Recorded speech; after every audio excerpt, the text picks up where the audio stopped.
Alors, une actu sur Tom's Guide, l'autonomie est-elle vraiment moins bonne en hiver pour les Tesla et donc les voitures électriques?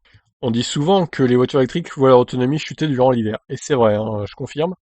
Le youtubeur donc de la chaîne Engineering Explained a voulu vérifier en parcourant plus de 3000 km avec sa Model 3 dans des conditions hivernales. Les batteries au lithium fonctionnent mieux à température ambiante, alors comment la Model 3 va-t-elle se comporter pour moins 18 degrés?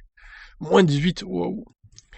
Alors je vous passe l'intro, le youtubeur a effectué un voyage de 3200 km en hiver, qu'il avait déjà précédemment réalisé en été. Durant la période la plus chaude, la voiture a consommé 285 Wh par mile. Alors un mile c'est 1,6 km, hein. Alors qu'en hiver, la Model 3 a consommé 338 Wh par mile. Selon lui, les températures extérieures atteignaient jusqu'à moins 18. Alors là, c'est pas énorme la différence quand même. Son voyage n'a pas été de tout repos puisqu'il a dû faire face à des tempêtes de neige, des parkings glacés, un superchargeur hors service et ses pneus étaient régulièrement recouverts de neige. On constate alors une différence inférieure à 20%. En outre, il s'est aperçu que la Model 3, qui est la voiture électrique la plus populaire au monde, affichait une autonomie de 335 km contre 400 km en été.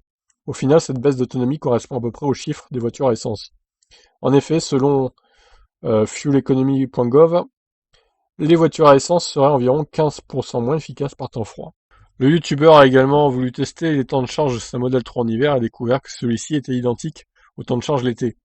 Oui, parce que la batterie se met en température à l'approche d'un superchargeur, donc c'est normal ça.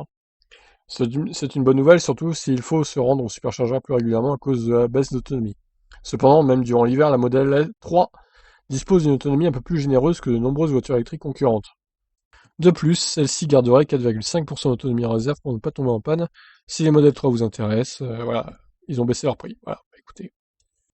Au final, c'est pas si mal, hein, 20% de baisse seulement, par moins 18 degrés. La surconso est plutôt faible, au final. C'est une bonne nouvelle. Je vous laisse réagir. Ciao.